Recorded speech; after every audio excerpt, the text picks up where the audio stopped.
Halo semuanya, jadi saya hari ini mau nge-review ini Sony HDR-CX 405. Jadi saya udah pakai beberapa bulan dan saya nemu kekurangannya. Ya disclaimer dulu, saya bukan ahli dalam videografi, saya juga bukan profesinya bukan fotografi atau videografi, tapi seenggaknya saya udah pakai ini selama selama sekian bulan, hampir 3 bulanan kayaknya, dan saya beli baru. Sombong. Ya jadi langsung aja, ini kekurangannya udah saya catat nih. Nah kekurangannya itu yang pertama, nggak ada tombol powernya. Jadi ini bermasalah itu ketika gini, misalkan gini, terus kita hadap ke depan. Nah terus mode standby nya itu, ketika mode standby nya on dia bakalan mati. Nah ketika ngidupinnya kita harus gini, kita harus tutup kembali dan dibuka lagi. Itu cukup merepotkan menurutku sih. Nah terus yang kedua adalah tidak ada transfer pakai wifi. Nah ini juga lumayan ngeselin ya, karena kita harus colok-colokin. Nah kalau yang ini kan ada transfer via wifi, jadi lumayan, kita tinggal pencet selesai. Nah kalau colok-colokin itu kalau sekali dua kali sih nggak masalah.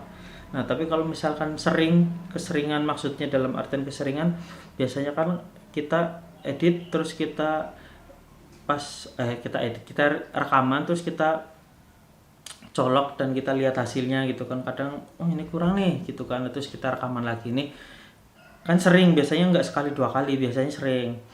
Nah jadi ini lumayan kurang ya sekali dua kali colok sih nggak masalah. Nah ini masalahnya sampai 10 kali sampai 12 kali, itu juga ngerepotin juga gitu loh. Nah terus yang ketiga adalah audio jack. Audio jack itu ini nggak ada nggak ada audio jacknya. Nah audio jack ini kan kita bisa pasang mikrofon ya harusnya. Ini nggak ada, ini adanya cuma built in ini doang nih. Nah built in ini yang jadi masalah adalah di ruangan videonya tuh rada-rada rada gemak gitu loh. Jadi kalau di luar ruangan sih bagus, cuman kalau kalau di dalam ruangan, di studio, katakanlah ini di kamar gitu kan, nah itu biasanya rada-rada gema gitu loh. Jadi mungkin kalau teman-teman nggak repot ya, ini kan sekali lagi kalau nggak mau repot ya bisa sebenarnya diakali dengan pakai HP. Jadi rekamannya pakai HP, ditenteng ini sini rekamannya, halo semuanya gitu sorry, saya taruh dulu. Nah selanjutnya ini adalah alasan kenapa orang-orang YouTuber itu lebih make kamera mirrorless atau DSLR untuk YouTube ya. Jadi padahal sebenarnya ini kan camcorder atau bisa dibilang kamera untuk merekam video atau bikin video. Nah tapi kenapa YouTuber itu lebih pakai DSLR nih? Ini alasannya nih, ini menurut saya sih. Nah jadi kalau menurut saya sendiri, nggak tahu kenapa ini ketika dipakai buat ngerekam, meskipun udah settingannya full semuanya kan, nah itu hasilnya tetap aja ketika yang jadi masalah itu ketika diupload meskipun full HD. Nah full HD kan 1080. Nah dan kebanyakan kalau misalkan di play di YouTube itu biasanya playnya di 360. Nah hasilnya itu menurut saya jelek. Nah itu kenapa? Nah karena di sini nih nggak ada yang namanya settingan manual atau settingan triangle exposure. Biasanya kalau yang ada itu di kamera DSLR sama mirrorless itu ada.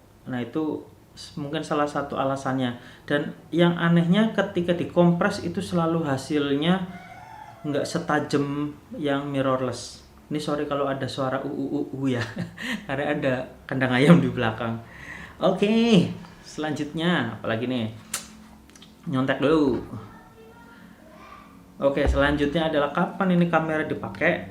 Nah ini kamera dipakai itu ketika untuk rekam momen-momen, jadi bukan untuk syuting kayak film gitu, tapi untuk rekam momen-momen. Jadi misalkan gini, momen nikahan, nah kita bisa pakai ini. Karena apa? Karena hasil videonya itu nggak bakalan dikompres kayak gitu, dan ya momen apa adanya gitu direkam kayak gitu. Nah kalaupun misalkan untuk YouTube, yang bagus itu untuk YouTube yang seperti apa? Nah kalau menurut saya sendiri, YouTube yang petualangan, yang butuh waktu lama. Misalkan kayak teman-teman itu mancing gitu kan, mancing kan rekamannya lama tuh.